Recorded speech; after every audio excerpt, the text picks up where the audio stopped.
Threat কালচারে নাম জড়ানো অভিক দেকে জিজ্ঞাসাবাদ তদন্ত কমিটির। পিজিটিতে সুযোগ পাওয়া নিয়ে প্রশ্ন। বর্ধমান মেডিকেলে অভিক দেকে জিজ্ঞাসাবাদ।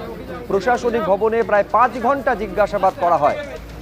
আরজিকর কাণ্ডের সময় থ্রেট কালচারে নাম জড়ায় অভিকদের। সরকারি পিজিটিতে ভর্তিতে বেনিয়মের অভিযোগ ওঠে অভিকদের বিরুদ্ধে। তার জন্য তদন্ত কমিটি গঠন করে রাজ্য স্বাস্থ্য দপ্তর। বর্ধমান মেডিকেলে থাকাকালীন আরএমওর দায়িত্বে ছিলেন অভিক দে। সেখান থেকে মেডিকেলে উচ্চশিক্ষার জন্য এসএসকেএমে ভর্তি হয়। সেই ভর্তিতেই বেনিয়মের অভিযোগ ওঠে অভিকের বিরুদ্ধে।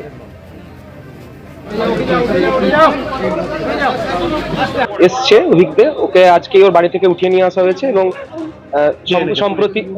সম্প্রতি যে এনকোয়ারি কমিটি তৈরি হয়েছে ওনার এগেনস্টে, ওনার সমস্ত কিছু দুর্নীতি, বিশেষ করে ওনার পিজি কোটার মানে সার্ভিস কোটার যে সিট, তার জন্য যে উনি পিজি করছিলেন আইপিজিএমআর থেকে, তো ওনার যে দুর্নীতি সমস্ত কিছু এনকোয়ারি করার জন্য আজকে নিয়ে আসা হয়েছে ওনাকে, এবং পুলিশ দিয়ে এসকর্ট করে নিয়ে আসা হয়েছে। এবং সেক্ষেত্রে এনকোয়ারি কমিটির বাকি সদস্যরাও আছেন। এই যে সমস্ত দুর্নীতি, একদম উত্তরবঙ্গ থেকে দক্ষিণবঙ্গ যে দুর্নীতি হতো স্বাস্থ্যের ক্ষেত্রে, উনি একজন কিং ছিলেন এবং আমাদের বহুদিনের দাবি যে ওনার বিরুদ্ধে একটা নিরপেক্ষ তদন্ত হোক, এবং আমরা আশাবাদী যে তদন্তের একটা ভালো রেজাল্ট আমরা পাবো। জাতিগত শংসাপত্র যাচাইয়ে যে সিদ্ধান্ত রাজ্য সরকার নিয়েছে তার উপর অন্তর্বর্তী স্থগিতাদেশ জারি করল কলকাতা হাইকোর্ট। 14 মে জাতিগত শংসাপত্র যাচাই নিয়ে যে বিজ্ঞপ্তি জারি করা হয়েছিল তার উপর অন্তর্বর্তী স্থগিতাদেশ দিল আদালত। জাতিগত শংসাপত্র বা কাস্ট সার্টিফিকেট নিয়ে যেন জট কাটছেই না। এবার জাতিগত শংসাপত্র যাচাইয়ের উপর অন্তর্বর্তী স্থগিতাদেশ জারি করল কলকাতা হাইকোর্ট। রাজ্যে ক্ষমতায় আসার পর 14 মে বিজ্ঞপ্তি জারি করে বিজেপি সরকার। তাতে 2011 সাল থেকে ইস্যু হওয়া জাতিগত শংসাপত্র বা কাস্ট সার্টিফিকেট পুনরায় যাচাই করার নির্দেশ দেয় অনগ্রসর শ্রেণী কল্যাণ দপ্তর। সমস্ত জেলা শাসকদের এই বিষয়ে প্রয়োজনীয় পদক্ষেপ নিতে বলা হয়।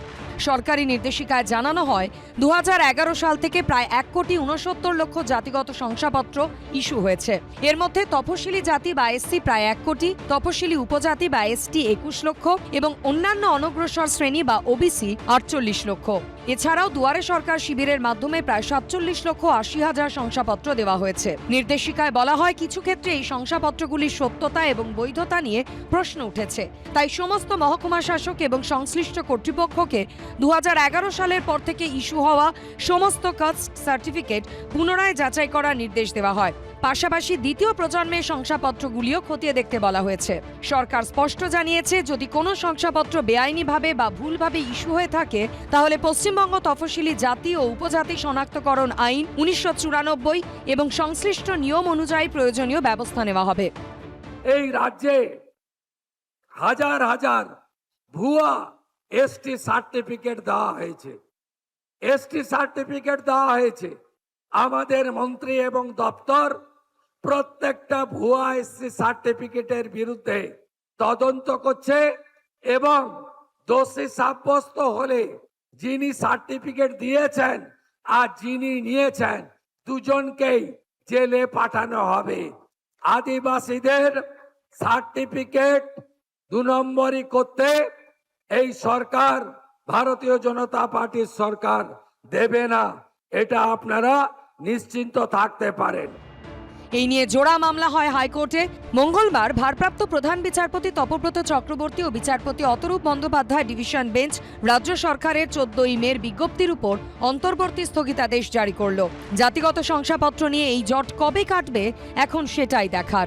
সৌভিক মজুমদারের রিপোর্ট, এবিপি আনন্দ, কলকাতা। এবিপি আনন্দ, এগিয়ে থাকে, এগিয়ে রাখে।